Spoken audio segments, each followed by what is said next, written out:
Welcome back to the Fourth Way Podcast. We just finished our episode on the true conspiracy of Christianity, of the resurrection, which was an episode that we used to kick off this section of the season focused on religion. Now, I think this section of the season is really important because, I spent a lot of the season weaving in this idea of the false prophet of the church, of Christianity, this kind of bizarro version of Christianity that kind of has replaced throughout the ages the true Jesus-following way of Christianity. And so in the last episode, my point was to ground Christianity in the resurrection and to show that I do hold to the resurrection as a core belief and that I really do value Christianity and think it's important, which is why I spent a large part of this season critiquing what I think is a dangerous and false form of Christianity. In this section on religion, then, because I've spoken so much about the church in other sections, and we're going to get into some positive aspects in regard to discipleship later in the season, this section of the season is largely about exploring Christendom or Christianism specifically, and taking a look at what the problems are with the iterations of Christianity that we discussed. In this episode, we're kind of kicking that off with an interview that was one of my favorites so far. It was just a real joy to talk with Dr. Kalantzis in this episode, and I hope you'll enjoy it too. But just as a fair warning, this is going to be a very long introduction, and so I will put timestamps in the show notes so that you are able to skip all of my talking if you so desire and just get to the interview. But there is a lot that I want to set up before we get into the episode proper. One of the reasons I enjoyed my interview with Dr. Kalantzis here was because I thoroughly enjoyed his book, Caesar and the Lamb, which I highly recommend you grab. We'll also be talking with somebody else in the next episode or two about something somewhat similar. But what Dr. Kalantzis does in his book, Caesar and the Lamb, is he uses a lot of the early church to discuss some of the politics and nonviolence and stuff. And so he's got a zoomed-in focus there back in antiquity, back in the ante-Nicene church, which I find really invaluable. In fact, it was the early church is the thing that tipped the scales for me in regard to how I interpreted the words of Jesus, because they univocally, pretty much, and just in large numbers, they were identifying, Jesus's nonviolent ways and that sort of thing. But one of the things that I particularly liked about this book is that there's an emphasis on something that is known as sacralism, even though he doesn't use the word sacralism all that much. It's definitely present in there, and we'll kind of pull that out in this episode. But sacralism is a concept that I think is so important, and something that we just don't see, and a word that we hardly ever use, and that's something that's ever present in Caesar and the Lamb. And I think it's important because we are largely blind to sacralism today because of just kind of the way that we view religion, and we've partitioned it from the secular, and we think that because we're a secular society, we're not religious and we don't have religious practices. But we're so religious, and I think this interview helps to point that out. Another author who I think points this out really well, and I'm actually going to read a really long excerpt from him here in just a second, is James K.A. Smith in his book Desiring the Kingdom. In his book, it was one of the first times that I felt like there was a really good example given where I was like, holy cow, we are idolaters. We are worshipers. We do have a sacral society. So let me go ahead and read this excerpt, and I'll also put a link in the show notes where you can get this if you don't go out and read the full book, Desiring the Kingdom.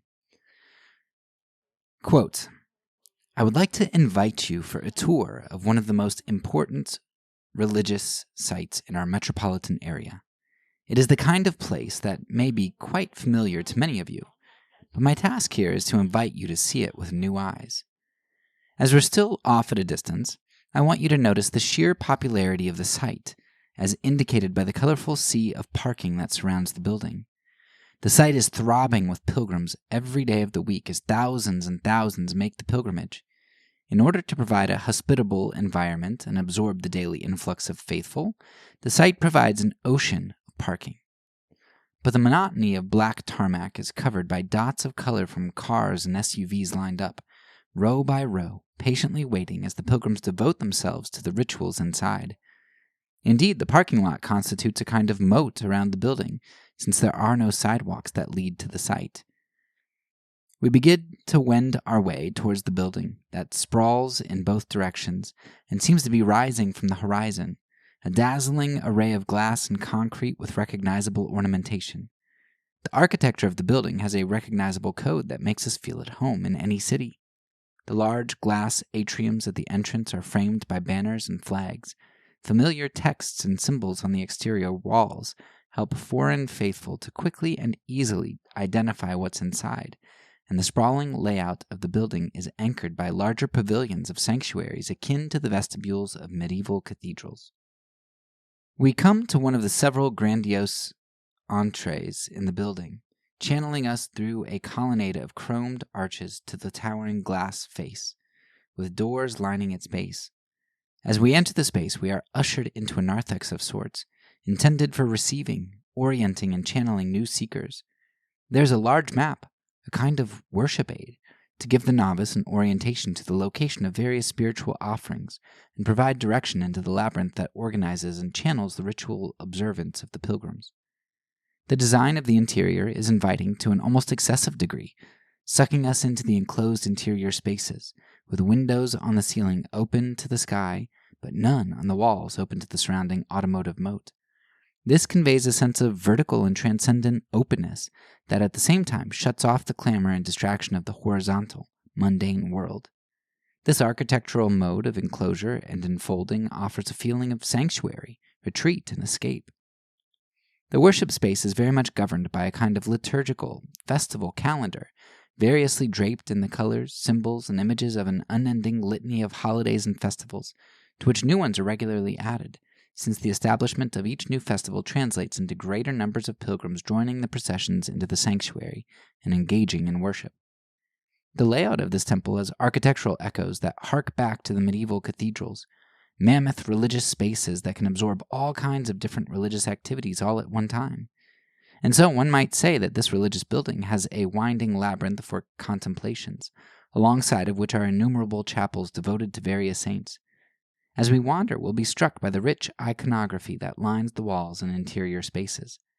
Here is an array of three-dimensional icons adorned in garb that inspires us to be imitators of these exemplars. These statues and icons embody for us concrete images of the good life.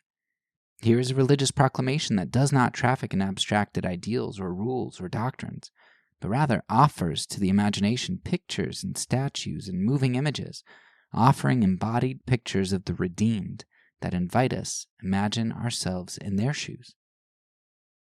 These same icons of the good life are found in such temples across the country and around the world.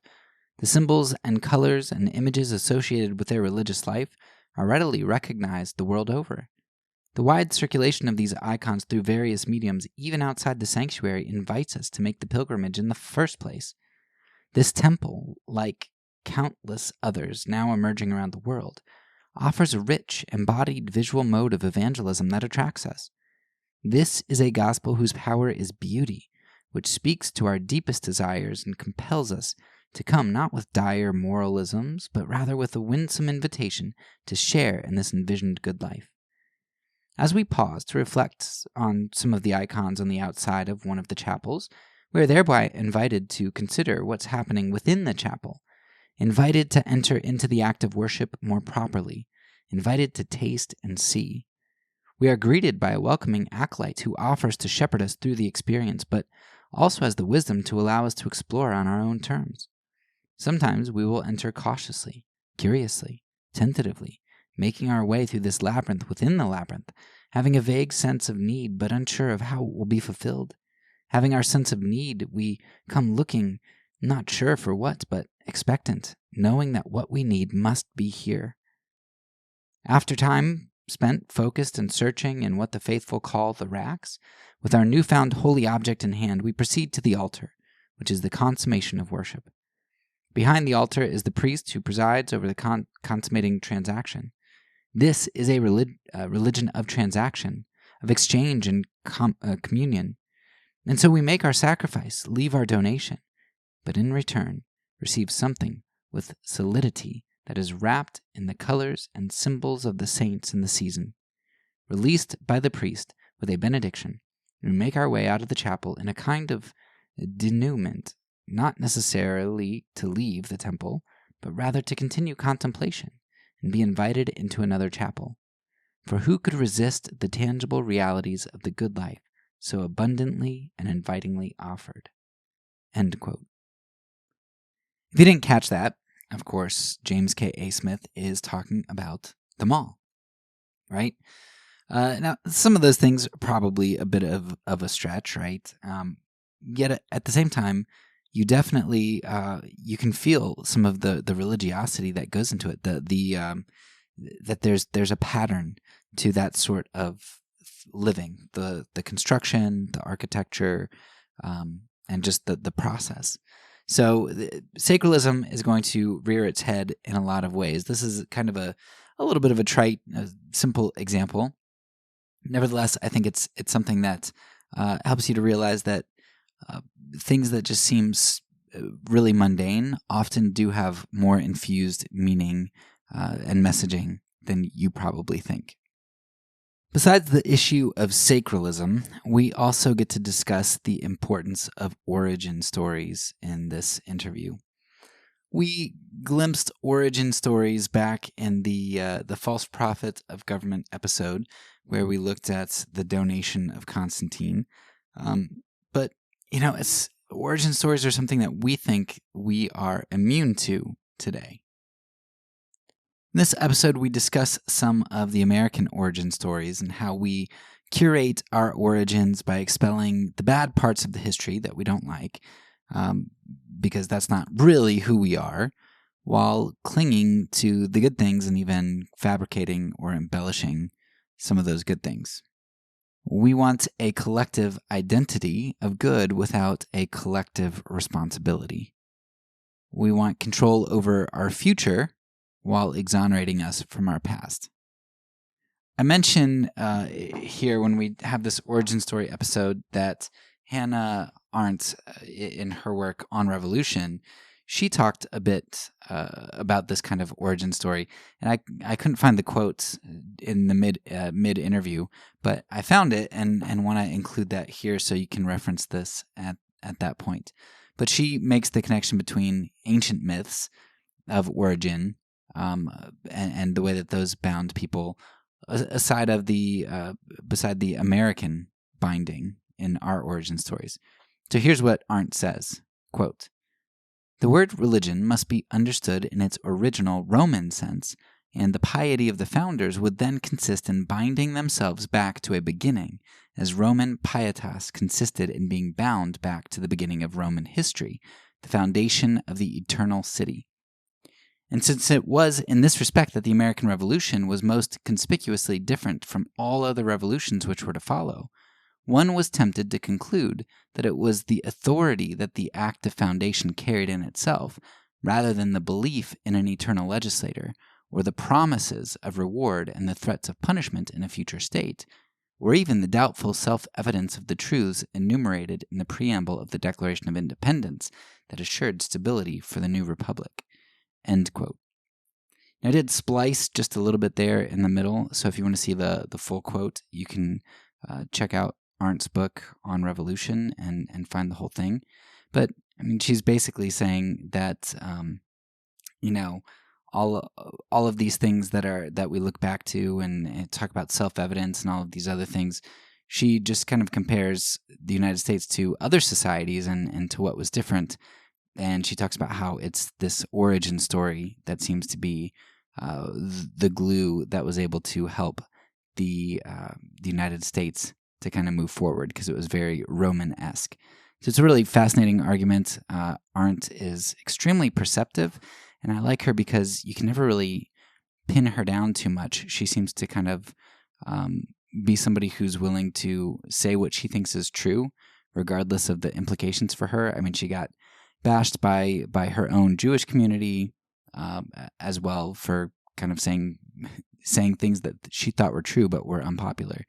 And so she's somebody that I would at least give ear to, even if I don't end up agreeing with her.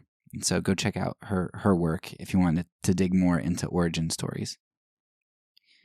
So sacralism, origin stories, those are all good things. But one of the other things that we talked a bit about, which is probably the most contentious thing, I would imagine, because even if you talk to pacifists and Christian anarchists, you still get people who have a hard time throwing off the idea of voting. But in this episode, we get to talk a bit about how voting is sort of a sacral act, and how it's, in some ways akin to kissing the bust of Caesar, right? It's this act that you're expected to do if you are a loyal, dedicated citizen of the empire, right? And people even say, they're like, it doesn't matter who you vote for, you just need to vote. They're appalled. People don't like it if you don't vote for the person that they think is the morally correct person, of course. But if you don't vote at all, that's like, that's like heretical, right? So we talk about how voting is a sacrament in our society, how it's an act of control, right? An act of preservation of group identity. It's a dissipator of guilt, and it's also an act that creates this moral indebtedness. It reminds me a little bit of the Bloods and the Crips, right? These gangs, they'll have somebody go out and kill somebody as an initiation, and that binds you to the gang, right? If you go out and vote, it's kind of the same thing. Well, I voted for the guy. I got to kind of stick with him because he's my guy. He's the one I voted for.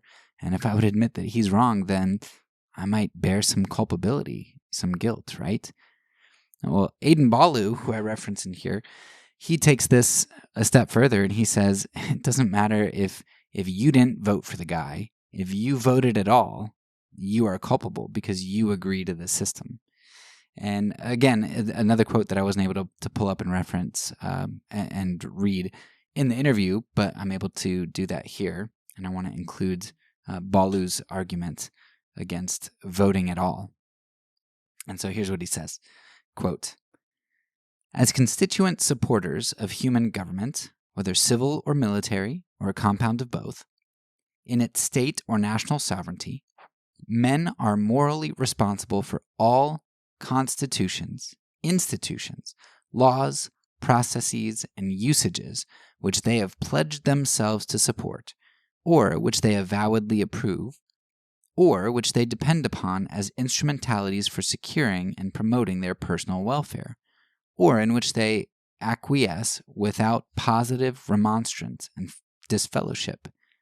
Thus, if a political compact, a civil or military league, covenant, or constitution requires, authorizes, provides for, or tolerates war, bloodshed, capital punishment, slavery, or any kind of absolute injury, offensive or defensive, the man who swears, affirms, or otherwise pledges himself to support such a compact, league, covenant, or constitution is just as responsible for every act of injury done in strict conformity thereto, as if he himself personally committed it.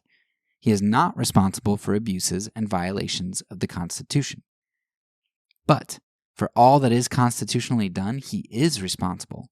The army is his army, the navy his navy, the militia his militia, the gallows his gallows, the pillory his pillory, the whipping post his whipping post, the branding iron his branding iron, the prison his prison, the dungeon his dungeon, and the slaveholding his slaveholding. When the constitutional majority declares war, it is his war. All the slaughter, rapine, ravages, robbery, destruction, and mischief committed under that declaration, in accordance with the laws of war, are his. Nor can he exculpate himself by pleading that he was one of a strenuous anti-war minority in the government. He was in the government. He had sworn, affirmed, or otherwise pledged himself that the majority should have discretionary power to declare war. He tied up his hands with that anti-Christian obligation to stand by the majority in all the crimes and abominations inseparable from war. It is therefore his war. Its murders are his murders. Its horrible injuries on humanity are his injuries. They are all committed with his solemn sanction. There is no escape from this terrible moral responsibility but by a conscientious withdrawal from such government, and an uncompromising protest against so much of its fundamental creed and constitutional law as is decidedly anti-Christian. He must cease to be its pledged supporter and approving dependent." End quote. So in brief summary, what Ballou is essentially saying is, look, when you go to vote, it doesn't matter who you vote for, right?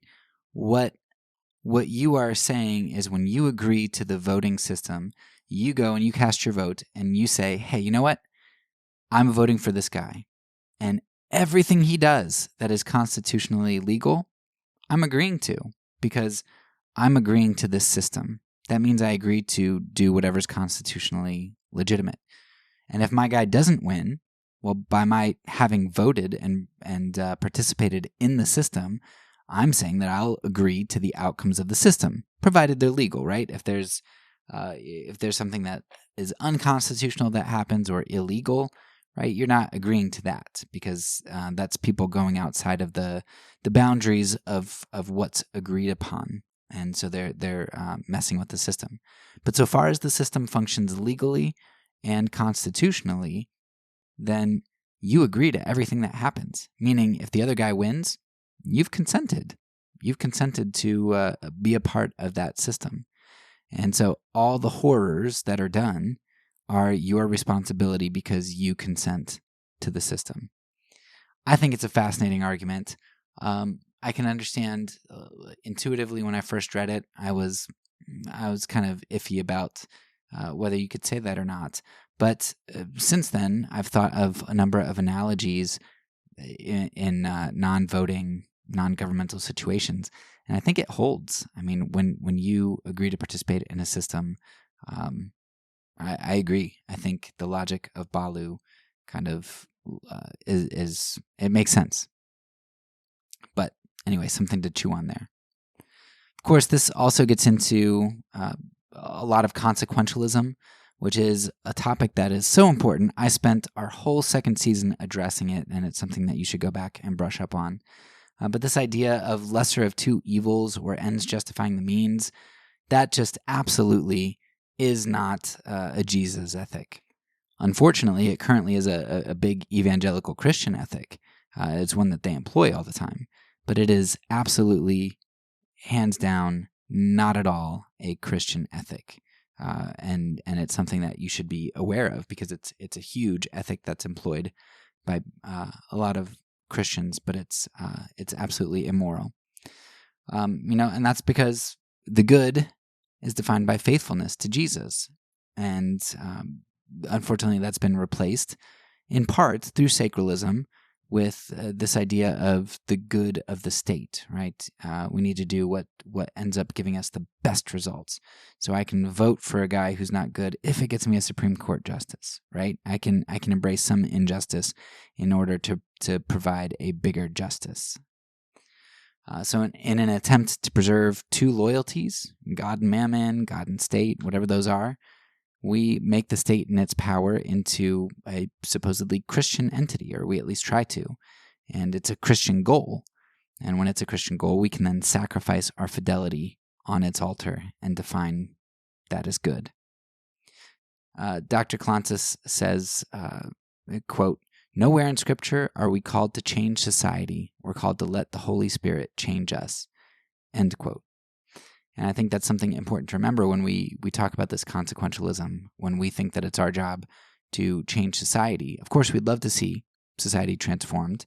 The gospel is all about transformation, but that happens voluntarily on the individual level, and then it works up into societies. It's not something that we are meant to take a top-down approach on. And that's generally what consequentialism tries to do. It tries to do the most good, which ends up meaning that people try to grasp the most power to force the most good as they see it and define it.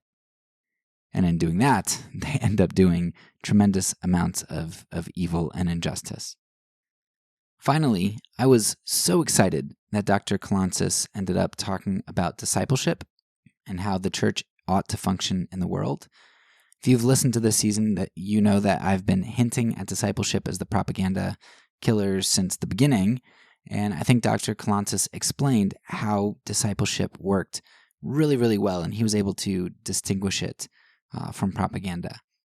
Propaganda seeks to get us to become something that we are not. It tries to replace our identity, but discipleship, on the other hand, it reminds us who we truly are, and it tells us to seek action that's in line with reality, in line with our true selves. But what it ends up most churches have done is that we have turned discipleship into propaganda. We've actually conflated those things. And Dr. Kalantzis identifies this when he said that, quote, "We need to take discipleship back from a methodology to a way of life," end quote. What is discipleship as a methodology but an attempt to propagandize individuals? It treats them as objects to change rather than beings in which to uncover true identity. It objectifies people. There is really so much there, and hopefully I'll get to that in my episode later on discipleship in this season. And this also helps us with some previous conversations. When I did the interview with Greg Johnson and talked about his book, Still Time to Care, and why conversion therapy and that whole movement destroyed any reputation that evangelicals had in the gay community, it was because it objectified them, right? It didn't disciple them.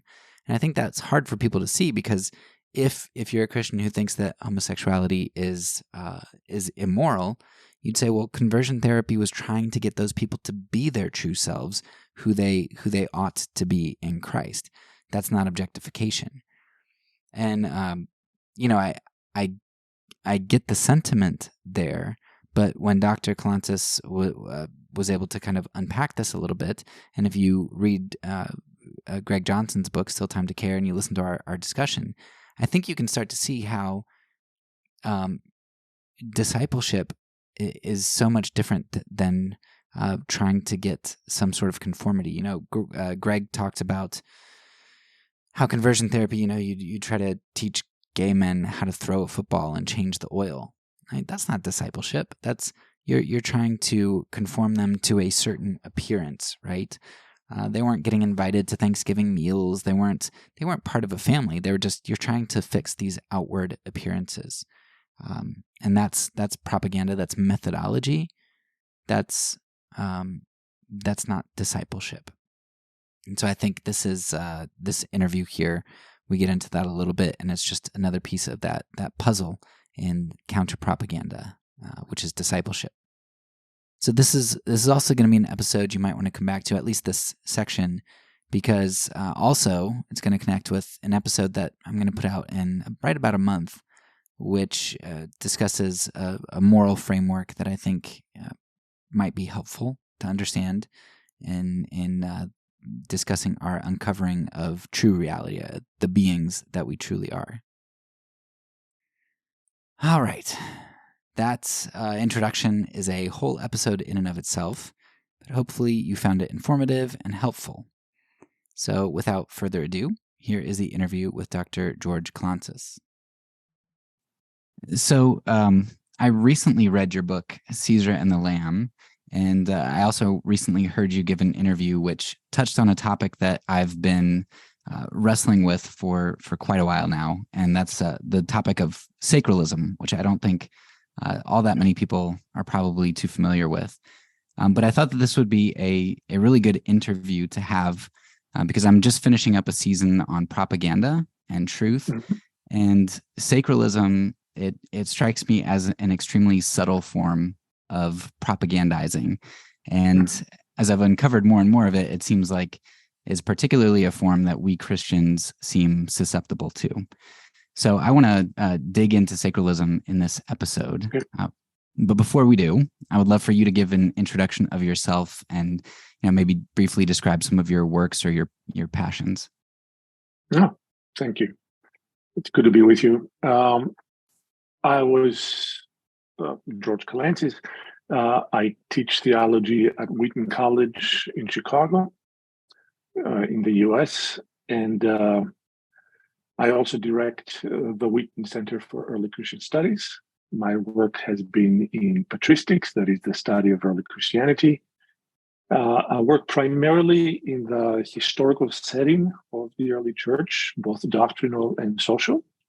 And that is where this aspect of my work on the relationship between the church and society around it came. Originally, I was born and raised in Greece, in the evangelical community in Greece, and have been in Chicago now for 37 winters. That's how we count the years here. So 37 winters. Awesome. Yeah. So, like I mentioned, I first came across the term sacralism just a couple years ago, and it was, I don't know if you're familiar with Leonard Verduin's work. Not that much. Yes, just a little bit. Okay. Well, he kind of convinced me that sacralism was really significant, and this was all happening like for me right around 2016 with the elections and just conservative Christianity in turmoil. But still, even 5 years out, 6 years out from that, sacralism just isn't a term that I see discussed.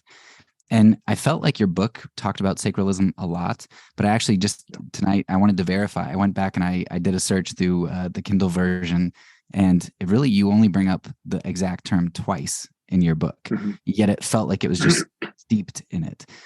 So I think it's something that we're familiar with. We just don't know what to term it. So maybe you could define sacralism a bit and explain what it's all about, why it's important for us to see. The whole idea of we have to think historically here, and we have, when we think about sacralism or the sacred in our time, we think of sacrament, sacred, religiosity, the gods, God, etc., very differently than the world before the Enlightenment or before the last 150, perhaps 200 years. Societies are held together by a variety of means. But fundamentally, for a society to be held together as that society and not another society, it has to have things that it has sacred. In other words, things that identify, things that form, things that educate, things that demand that members of the society behave in a particular way for a particular purpose towards a particular end. And when those behaviors, not just ideas, but also behaviors, are transgressed, then we have problems within that society. So in ancient societies, as well as now, that's what the sacralism would look like. The sacred behaviors that we hold for ourselves to be true, and without them, we're not the people who we are. So that also has consequence, right? Think of, in the American experience, think of what are the sacred ideas, principles, practices that we have that hold us together as one society. Think about Europe, and each European country or society has its own. Think about Christians as a group, if that can be held in a global sense as such. What are the things that, if we're not practiced this particular way, then we have issues within the community? So a sacral society, as you define it, is a society held together by the sacred. What is that sacred? It can be an ideology, it could be a religious idea, it can be a creed or set of creeds, but it's also fundamentally practices, expressing practices. Think of baptism for Christians, which is a fundamental behavior. For whom is it? To what end is it? How is it to be enacted? Or in Christianese, we would say, in whose name are you baptized? Right? What formula do you use to be baptized? Or think of the Lord's table or the Eucharist or the Lord's Supper. Do we divide according to the words we use and the practices we have? And then one has to think of what offering or sacrifice, in the language of sacrifice that is used within our social endeavors. One has to think about, I just came from a tour of 5 countries with students for 6 weeks.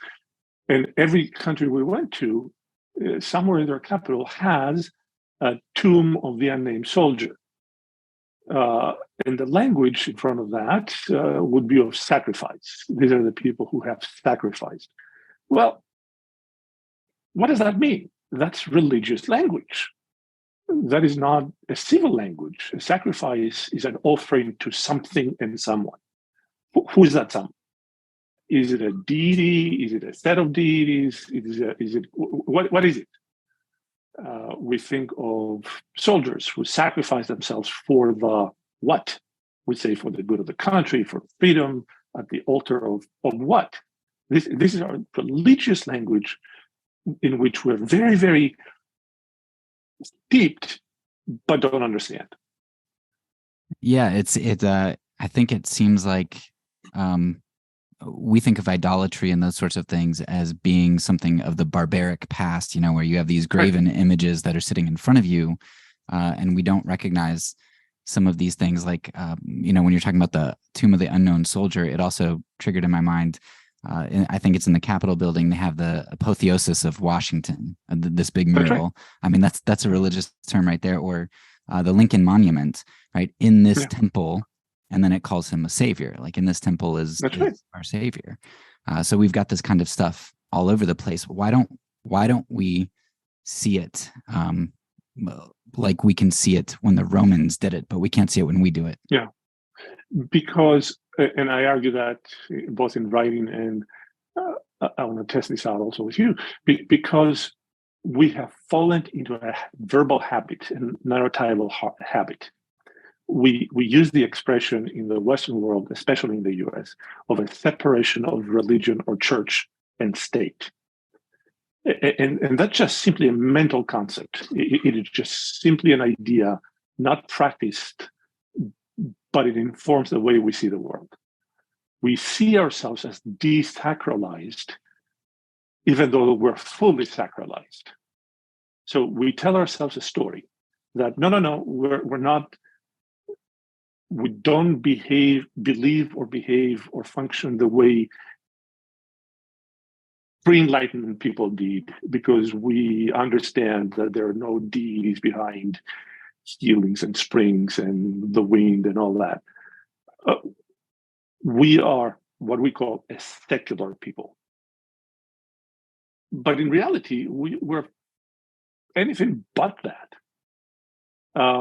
I grew up in Greece, or think of football like as God intended it, like football, like proper football. Yeah, where you actually use your feet. Yeah, that's right. That one. And think about how often it is spoken in religious terms. So-and-so is our God, right? We're talking about play. And we say, yeah, we really don't mean it. Really? Then why do you clash with the other team physically, like battles, people in stretchers, right? Throwing rocks and behaving that way. Is that not a religious relationship? Is not a sacral or sacramental relationship? the same thing in the US we have with every aspect of life. We have a bad habit of singing the national anthem or raising the flag at the beginning of basketball games or American football games or whatever it may be. What does the national anthem have to do with a sport event itself? Well, it's a religious practice. It's not a civic practice. It's a religious practice. And rather, it is a civic religious practice. I do an exercise with my students quite often in class. Many of them come from public schools. Some of them come from private schools, et cetera, et cetera. But most of them come from American educational system. And we're in the middle of the class and say, when we talk about sacraments, and say, do you understand the concept of being formed into a people? Well, let's play a game. Can you recite the Pledge of Allegiance? They giggle for a moment and go ahead. Just go ahead. And they start, and within 3 seconds, they're in unison, right? The whole Pledge of Allegiance to the flag of the, et cetera, et cetera. They stop at the same place, they put the comma in the same place, they take the breath in there, and they finish in unison. Good, great. Now recite the creed.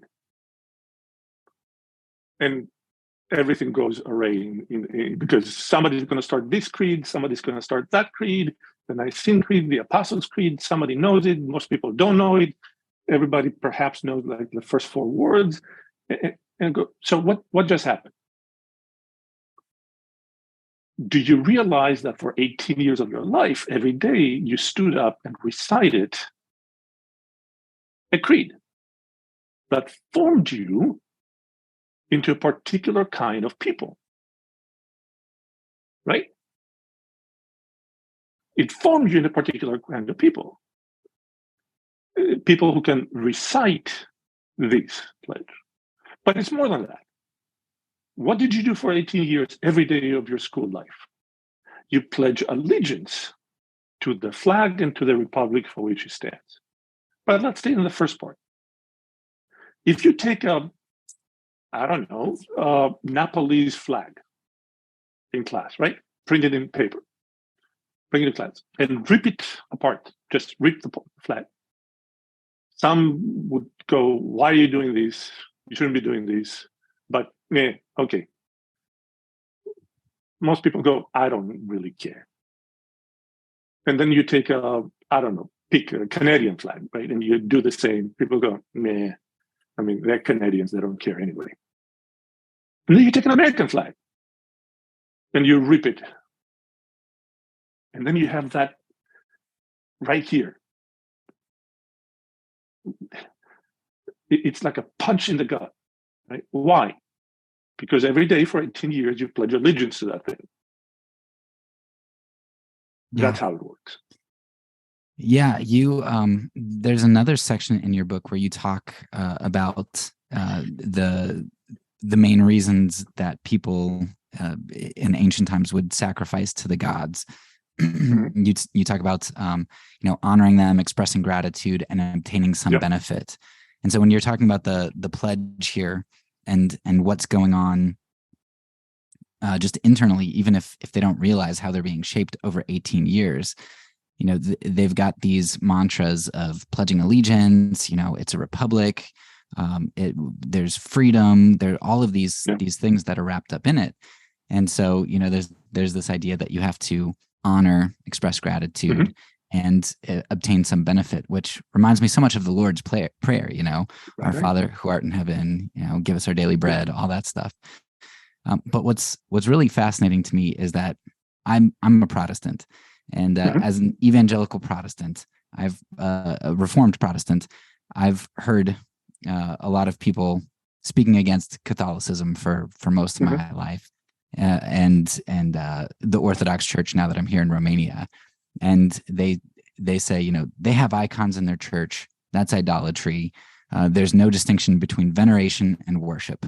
Veneration is worship. And then you get to the flag and you get to these other emblems of the United States, And all of a sudden, it seems like there is a distinction for a lot of evangelical conservative Protestants between veneration and worship. They just only make that distinction when it comes to the state. So I'd love for you to maybe expound a little bit on, is this just veneration? Are people just venerating these symbols, or is this worship? Like, how would you distinguish that? I don't think it's actually only veneration. If it was such a distinction, veneration rather than worship, then one would not kill on behalf of that one venerates, not worships. That's different. One would not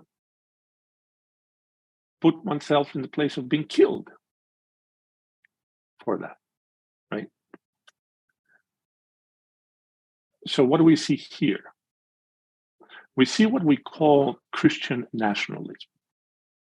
We see, in other words, worship misplaced. It may, in a theoretical level, in some abstract concept, be conceptually, do you see how many qualifiers they're treated as respect. We wouldn't use the word veneration because it seems very Catholic or Orthodox rather than worship. Yet the action itself and the language we use is of worship. We sacrifice at the altar of freedom. That's worship language, right? As you said, the apotheosis that we have from our currency to our statuary, right? That's not veneration. That's worship. And how do you know that? I dare somebody to deface that. Then will you see what you actually worship. Yeah, exactly. And we see that everywhere. January 6th of a few years ago here in the United States was a prime example of that, right? And we forget that the veneration, John of Damascus in his homilies in defense of the icon, veneration is a different order of relationship than worship is. Why? Because I worship the one who actually is, as John says, the Damascene says. That is God, right? I venerate the one whose example or whose person or the story or I respect. But I don't kill for the one I respect. Oh, that's a great distinction. Right? Yeah, I like that. It's talking about this. There are a lot of ways that I think we are too hard on people from ancient times, thinking that they're just these ignorant barbarians who did stupid things like bow down to graven images, when we're doing something similar there. But there's another way that I feel like I've seen sacralism kind of pop up a bit. And I think it was Hannah Arendt. She wrote a bunch of different political works, but in one of those works, she talked about how the United States was really centered around this mythology of origin, like a foundation. Mm-hmm. And it was really fascinating to me because as I was trying to figure out what topics I was going to do in regard to religion and the state and things, I came across two ancient documents, the Donation of Constantine and the Marvels of Rome. And both of those documents were used in different ways, but they were basically propaganda pieces. And the way that they functioned was they said, okay, here's, the Marvels of Rome was the most interesting one to me because it's basically saying, that you've got Noah building his wall around Rome, and so Rome and Noah are associated, the patriarchs, and you're like, that's just so ridiculous that you need an origin story of that magnitude to justify, who you are as a people. Yet it seems like the more I study about American history and the things that we don't want to come to light about our past, and the things that we do highlight, and the hills that we want to die on in order to protect certain ideas about our origins, I'm coming more to the realization that we're really not different than the ancients in regard to our origin stories. It's just we think our origin stories are more believable than Noah building a wall around our city. So maybe you could talk a little bit about what is the role of origins, and why are origins really a part of sacralism and important for the social bonding? Well, Elizabeth Castelli has a great book called Martyrdom and Memory. And she deals with the very concept of how narrative, storytelling, forms people into the people they are.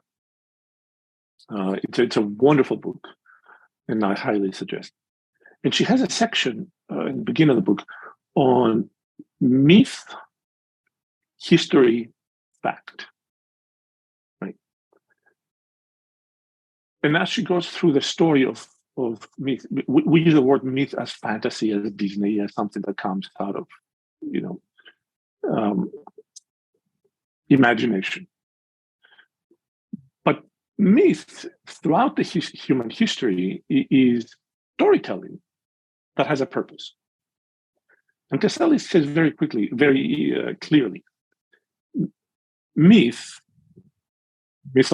speaking mythologically, it has a purpose, and that purpose is to unify the past so as to provide a unified present or a hopeful unified future. In other words, we tell stories that unite the past into the people we want to be today and in the future. That's how storytelling works. Romans had the same thing. Ancient Greeks had the same thing. Sumerians had the same thing. Everyone has the same thing. Why are who we are today? Because of here where we're coming from. Was this not great? We have a great story. Nobody begins, well, we were a bunch of idiots who knew nothing about nothing, and whoop, here we are today. Like, that's not how this works. It says, we were humble in our beginnings. Tribes were disunited, but there was this figure or these figures who, with the aid of the gods, united us and turned us towards the blessing of those gods, so as we can worship properly and well the gods or the god or whatever that is, who then bestowed upon us virtue, power, success, continuity, 1,000 years of success as the Romans had by the time of Jesus or the early church, right? And therefore, we are in a close connection with those gods or that god or that deity in a proper way. When we come to the time of the early church, or the early Jesus and the first post-apostolic period, Rome has been Rome for 1,000 years. It has been Rome for 800 to 1,000 years. By the time of this Augustan or the Julio-Claudian period, they're the greatest empire that has existed. Why? Well, because the gods showed their favor on us. Why? Because there were these two brothers who united us around the worship of those gods. And therefore, the favor of the gods came to us. That's how origin stories work, right? And the purpose, the idea is that we unite them as a people. So today, if you have out of a unified past, a unified present, we are not going to go against that narrative, because if we do, then we run the risk of incurring the wrath of the gods or the withholding of blessing from the gods. Yeah, I think it was actually on page 1 of your book. said something to the extent that narratives are character formative. That's right. And that's just something that it seems hard for me as an individual American. I think it's very difficult for a lot of Westerners and especially Americans who think that we're individualists to feel like we're reliant on these symbols and on these narratives to define us, because I define myself. Well, maybe. It's almost like, think about what is the quintessential American locus place? Well, the mall, right? Every teenager goes to the mall to be an individual, right? And everybody comes out looking the same. Why? Because the stores are owned by like 4 companies. All the stores, the myriads of stores are like 4 or 5 companies, right? That's the idea. So we have a narrative of individualism, which is the key ingredient of the Enlightenment, but we actually don't function like that. And if the last few years, call them 6, 10, whatever you want to bracket them, 20 years, have shown us here in the US is how storytelling forms us into groups of people who have separate identities. If one is consuming the Fox News ecosystem versus the MSNBC or CNN or whatever else ecosystem, these are not the same groups of understanding how history works and how current events actually function. We inhabit 2 different worlds in the same neighborhood because of storytelling. But even further back into the story of origins, right? We speak here in the US of the founding fathers as Christians or Judeo-Christians. I don't know when the Judeo came into the Christian thing, but Judeo-Christian value, right? Who are the founding fathers? Well, late 18th century landed aristocrats. So what about 1619? So what about 2 centuries before that? That's not the founding of our country? That's not part of our story? We suddenly just plopped into the 1770s? Is it a sui generis movement? And when we say they're Christians, or the country is founded on Christian values, what are you actually talking about? Forgiveness of debts, love of enemy, peacemaking, meekness? Are those not the Christian values on which Christian community is founded? What other Christian values are we talking about? But the narrative of this is a Christian nation has overtaken the reality of the story. And it has formed us into a people who see ourselves as therefore blessed by the God of the Christians because we have behaved in this particular way. Without asking, what is this particular way? Slavery? The Trail of Tears? The Civil War? I mean, what exactly is it that is Christian in this founding of this Christian nation? Yeah, that reminds me of jumping all over the place here, but it's good. That's okay. Give me a second just to find it. Yeah, so sacralism is something that I think you highlight really well in your book that fits right here. You're talking about ignoring certain parts of our past and kind of highlighting the good things. But it does 2 essential things. I think you say, basically in summary, you say that it distracts us from the negative, and it also is able to dissipate guilt. So it can give us a sense of control and a sense of absolution. Yeah. So we have security and control when we're part of a unified group. We feel secure in that group. But we also have absolution in that guilt can be diffused among all of society rather than being borne by me, the individual.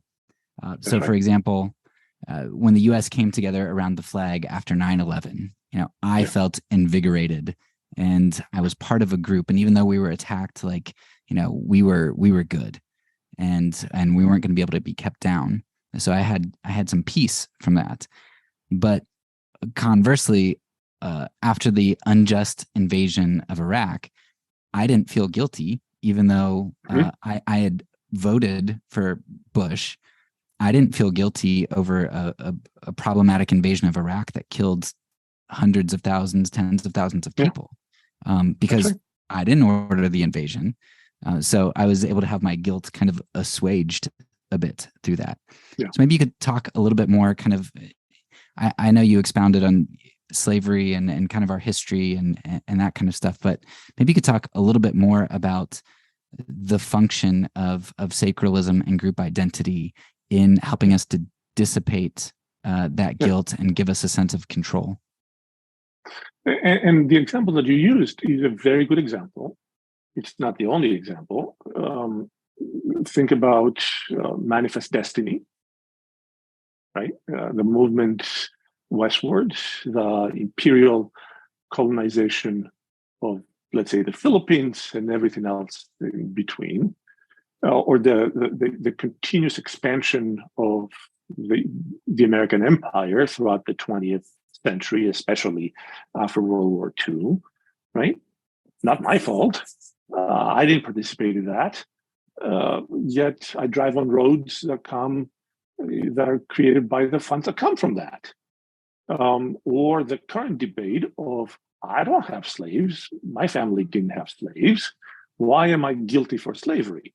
Right? That's guilt is dissipated into that.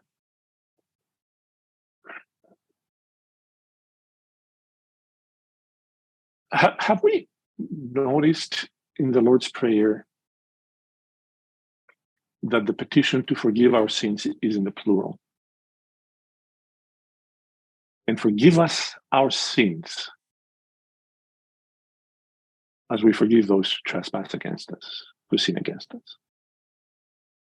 See, the scriptures, one of the things that the trick that English plays on us is that we're not an inflected language. We don't have, for us, the singular and the plural, second person is the same.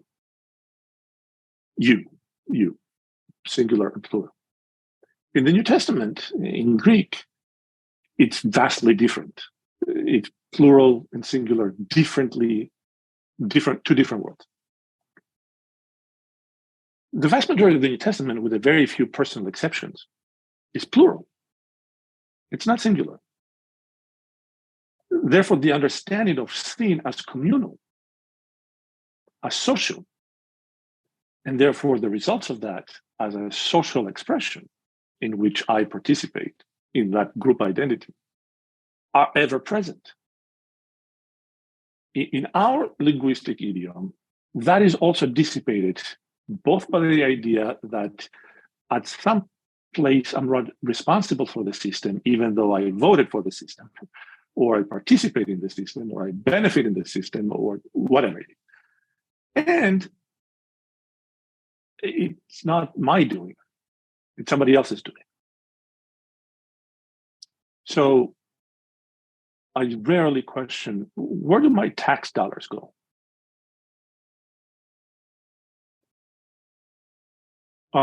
Who knit the shirt that I wear?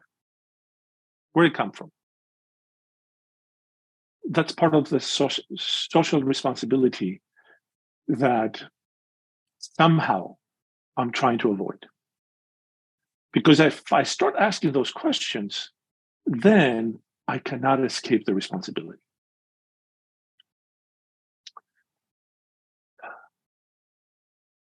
What do I do as a citizen of a country that has responsibility for the outward and the inward expression, foreign policy and domestic policy of the government I support? Am I responsible for it? Or my responsibility ends after I cast my vote? Is my place as a Christian to hold the state accountable, both as an individual and as a collective, the church, capital T, capital C?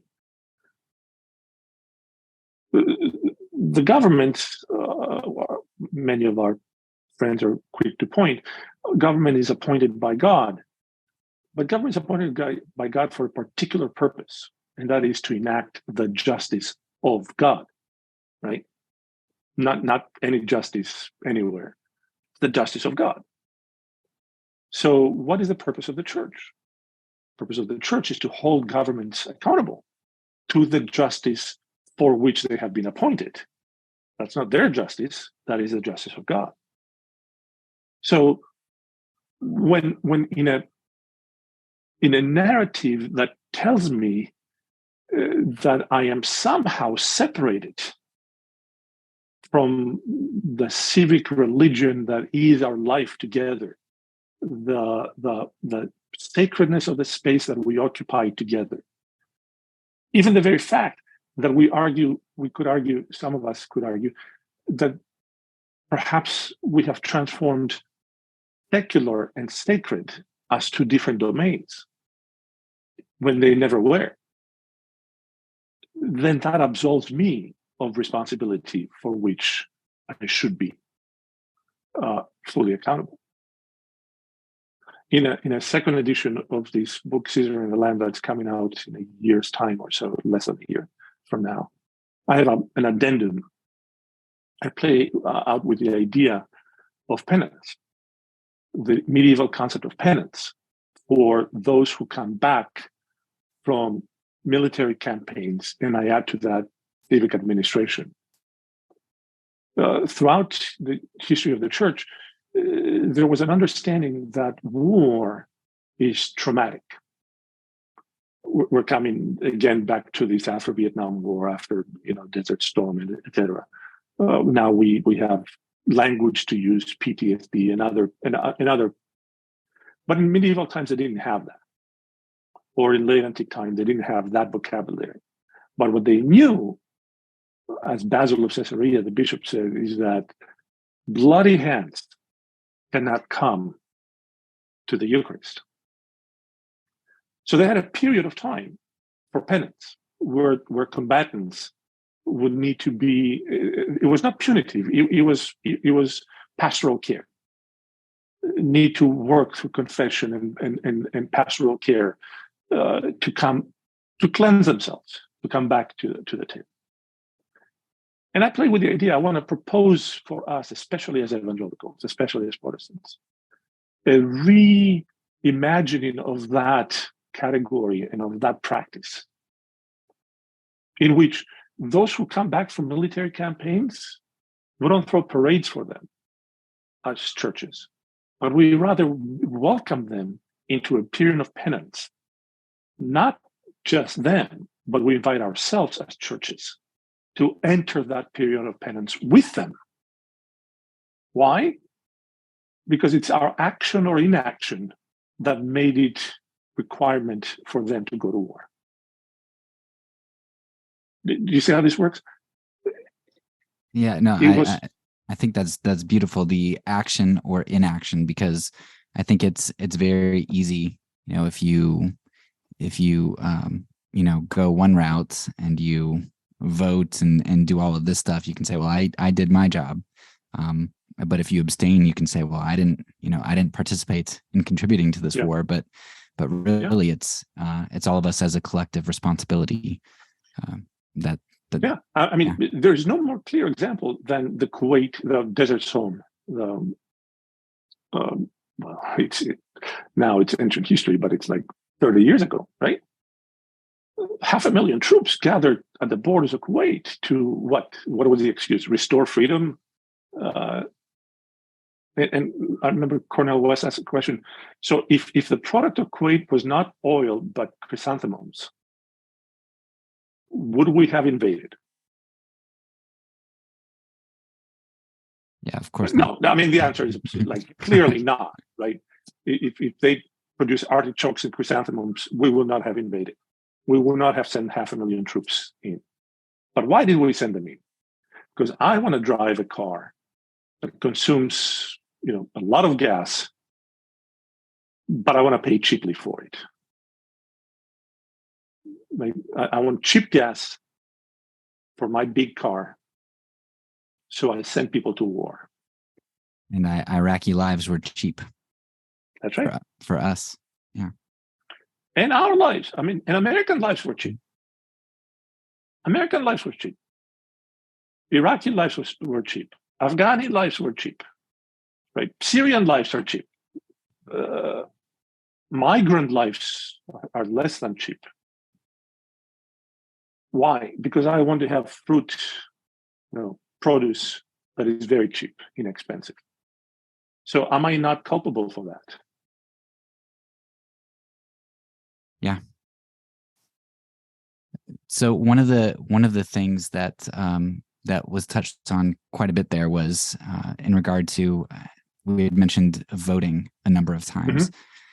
So I'd like to talk about voting as from kind of two angles. One angle is voting as a sacral act. In the book, you mention, you have a quote. You say, "The piety of the Roman was civic, communal, and public, which is why Roman society grew increasingly suspicious of religious practices that advocated the role of personal belief, private piety, and secret rituals." So you think about voting. Yeah. And to me, it seems like a very clearly sacral act. You go in, you get a sticker, you plop that sticker on, you put it on social media, and I participated, and I abstained from the last election, and from the election before, I voted for like a third-party candidate. And when I voted for the third-party candidate, that was, people didn't like that. They thought I was being immoral for throwing my vote away. But man, when I abstained, they just that is immoral to do that. I hear that. So I would love for you to talk a little bit about the sacral act of voting.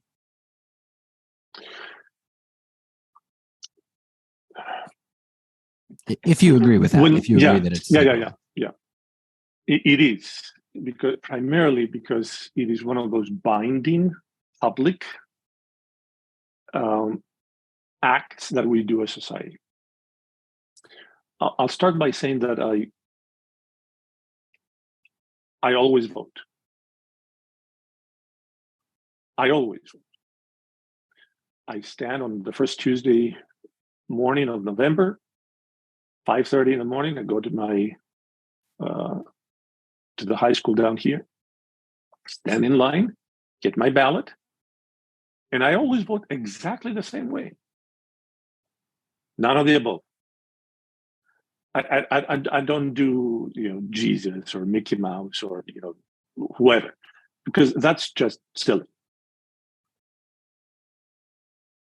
In European societies and others, we have a long tradition of the protest vote, the blank vote, as an option, and those are always tabulated at the end and shown as a result. In the US, we don't have that. We have a forced choice between two options that, I'm going to use the word the system in quotation marks, has already presented to us as the only two viable options. Rarely a third one, never to be considered seriously, simply as a spoiler. But that very act of choosing between the lesser of two evils is still choosing evil. Do you see? But I always participate by going in and rejecting that option. None of the above. Why?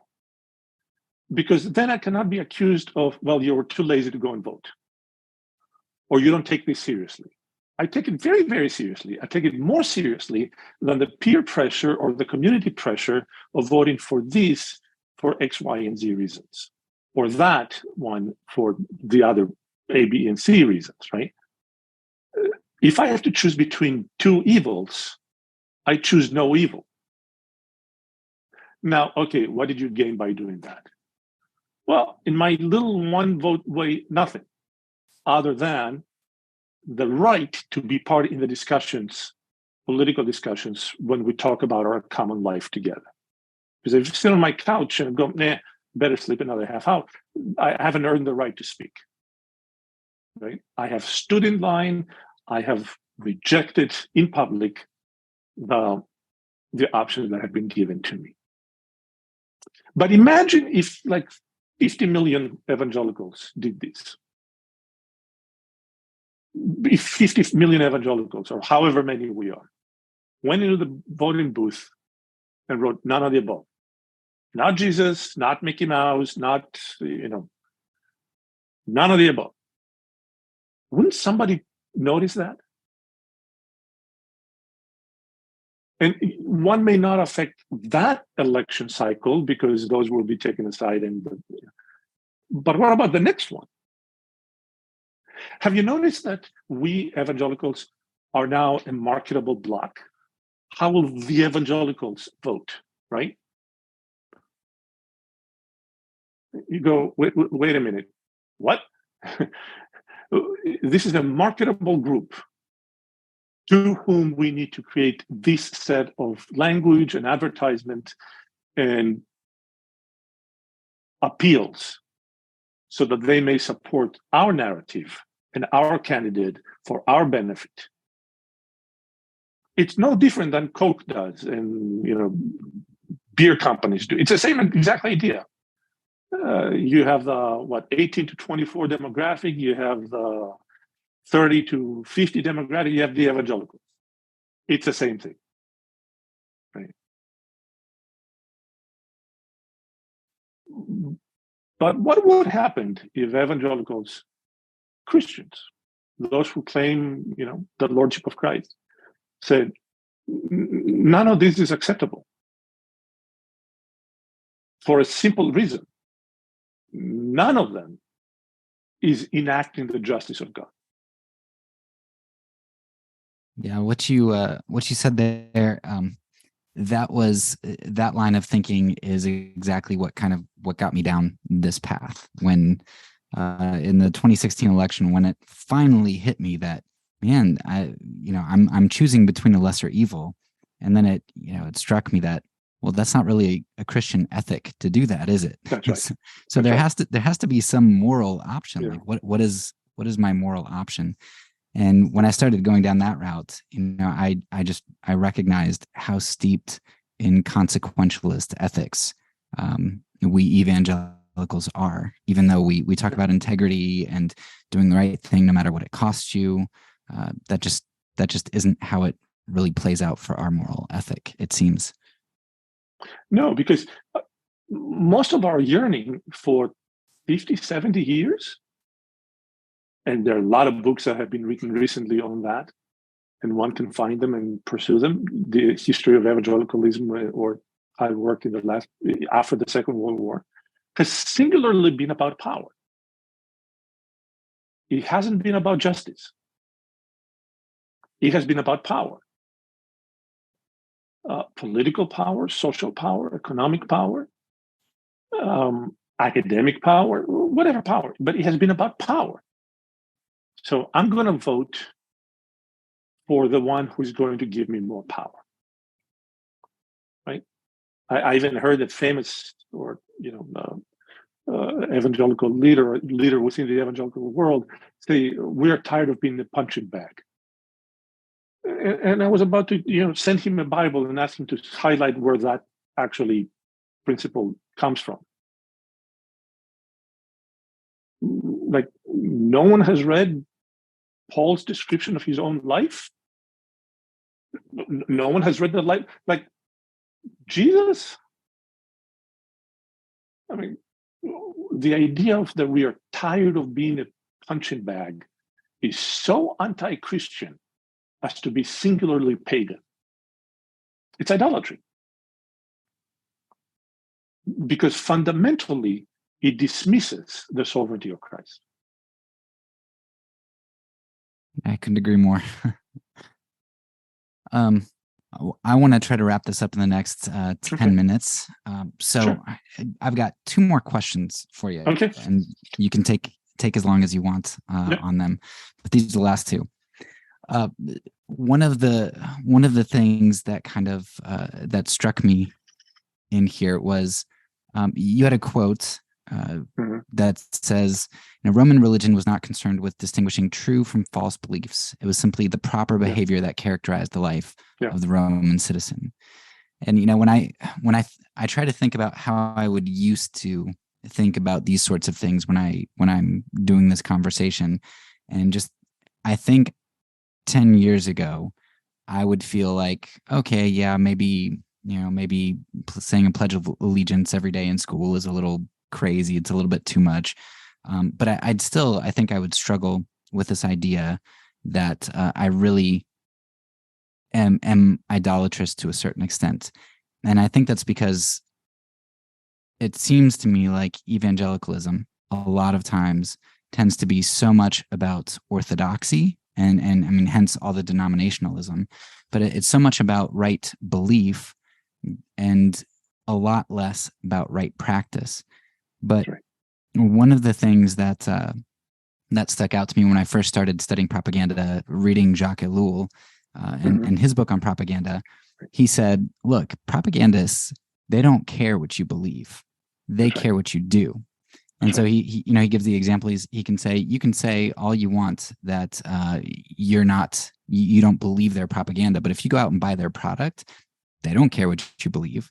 And so we have sort of these two sets, these things that we say we believe and these things that we show we believe, which is akin to, what James tells us. Yeah. I'd love for you in just a couple minutes, which I don't know if that's possible, but to talk a little bit about all this sacralism that we talked about. How does that fit in with our problem with orthopraxy and our elevation of orthodoxy? How does the sacralism get us to do things that we say we don't believe in? Religio was religare, to bind together, for the Romans, for the Greeks and the Romans, right? To bind a community together. So it was based on practices. In the last 1800 years, it has transitioned from a social binding together to an interiorization. It's about what you believe up here. That's clearly can be seen happening in the 15th century and 16th centuries, right? So from a social orthopraxis, right? How do you know I'm a Christian? By the way I live my life. To how do you know I'm a Christian? By what I confess with my mouth, right? That movement then led to a privatization of religion. And if religion is private, then religion is relative. Your religion, my religion, doesn't matter as long as we, do this thing together. So the full circle comes around, which is the social thing together. I leave you in peace, you leave me in peace. We have a good fence in our yards and we're good, right? The movement to creedal confessions are signs of who we are, rather than lived out faith, is also part of a linguistic narrative. Because in English, we have from Latin, English especially, we have two words that sound as different: belief and faith. In Greek, pistis is the root word for both. Faith, pistis, is fides, what the Latin would have fides, right? Every Roman general, the elevation of the commission, would have a ring with the word fides on it. The emperor doesn't care what gods you worship. Are you faithful? Belief is faithfulness. Pistis is pistotis, right? Faith is faithfulness. How do I know your faith? By the way you walk your life. I play another game with my students to say, take your index finger and point to the part of your body where faith resides. And they go, okay, my head. Okay, others go, oh, my heart. Great, others go, I have no idea what you're talking about. But I always lead them to see that actually they should be pointing at the bottom of their feet. How you walk your life, right? Now, here's the difference. For the Romans and propagandists and the American, every civil system, I really don't care which God you worship, or any God, as long as you do the proper things when we all do them together, right? Pay your taxes, stand for the national anthem, do whatever it is that we do together to say we're one people, right? Go to the fireworks on 4th of July, like the things we do as one people. But for the Christian, it's the other way around. I do the things I do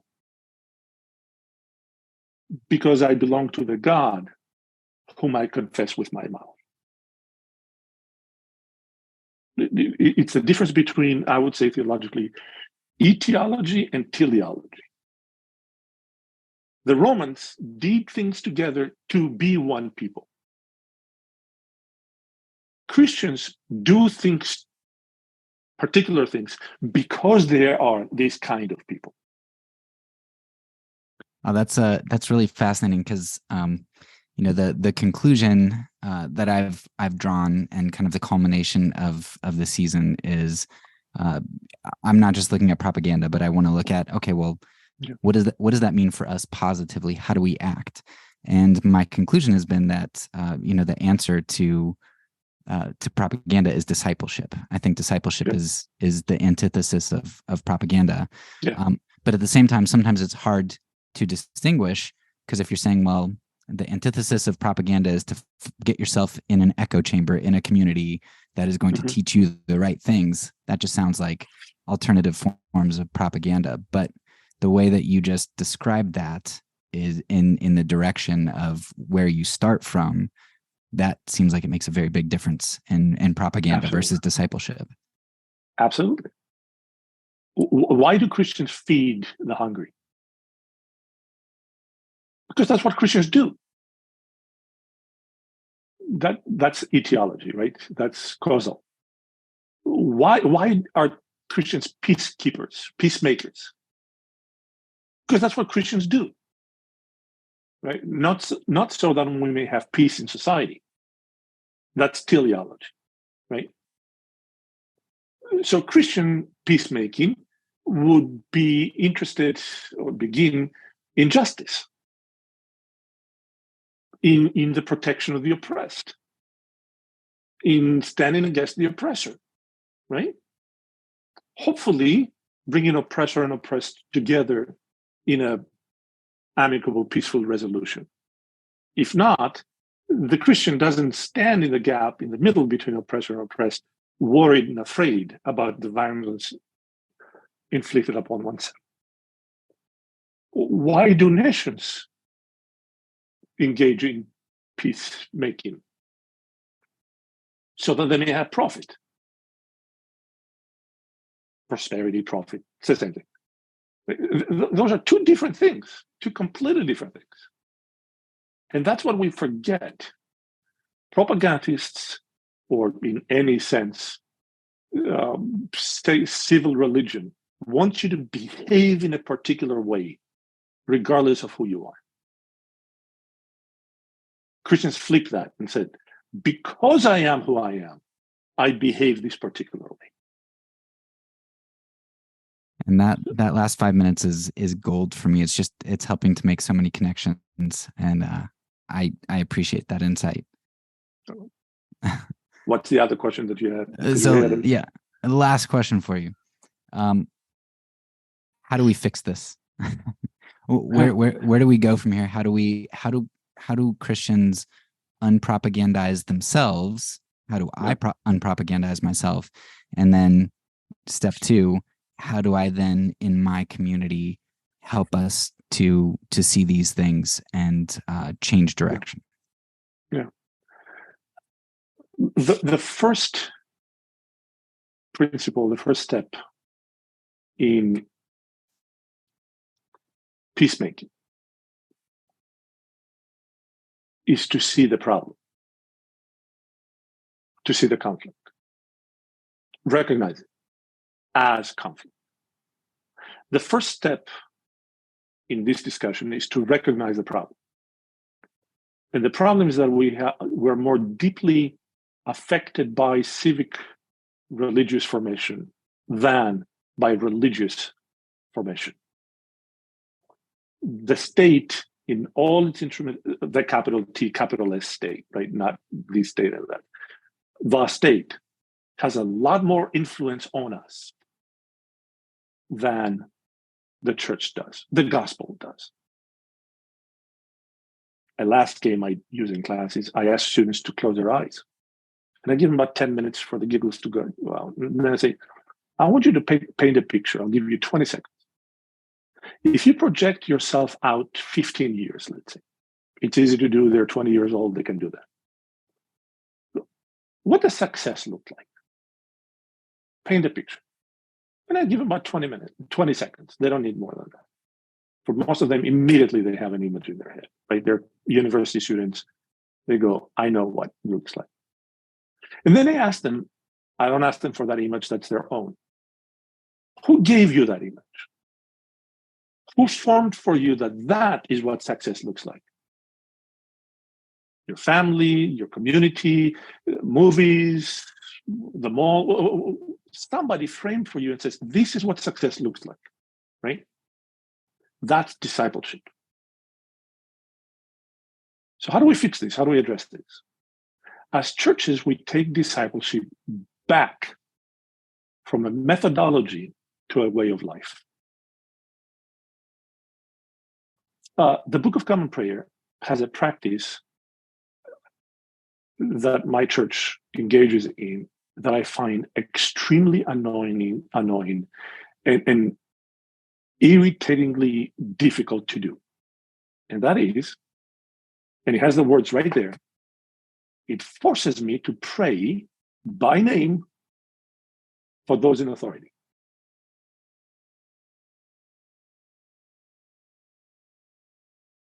Whether I agree with them or not, it forces me by name to pray for President so-and-so and Governor so-and-so. That forces me to move outside of my likes and dislikes and to pray for the one who is in that seat of authority to enact the justice of God. That's discipline. And I'm not good at it. So every Sunday, I have to be forced by my church in writing to enter it. And slowly, the animus goes away. And slowly, the dislike goes away. And slowly, the petition for the good of the person and the good of the office comes in. And slowly, I'm asking the question, so what is my role in this? And slowly, I'm starting saying, well, can I then live in that place and drive that car and wear this shirt? It's a slow process, but it has to begin in the recognition that Christians do not act the way we do so that society may change. That we act and behave the way we do because of who we are, regardless of the other social pressures that force us to make choices. If you end up with two bad choices, there's always a third one. I don't have to accept the two choices. I have to look for the third one. And the third one may be none of the above. Good stuff. So essentially, we maintain faithfulness and trust God for effectiveness. Yeah. We're not called by God. Nowhere in Scripture are we called to change society. What we're called to is to let the Holy Spirit change us. That's the end. That's the beginning. That's the end. That's it. That's the game. Right. Well, thank you so much. I appreciate you giving up an hour of your valuable time, especially this time of year. It meant a lot and it helped me, and I know it'll help other people too. Thank you. It was a pleasure, honor to be with you. That's all for now. So peace, and because I'm a pacifist, when I say it, I mean it.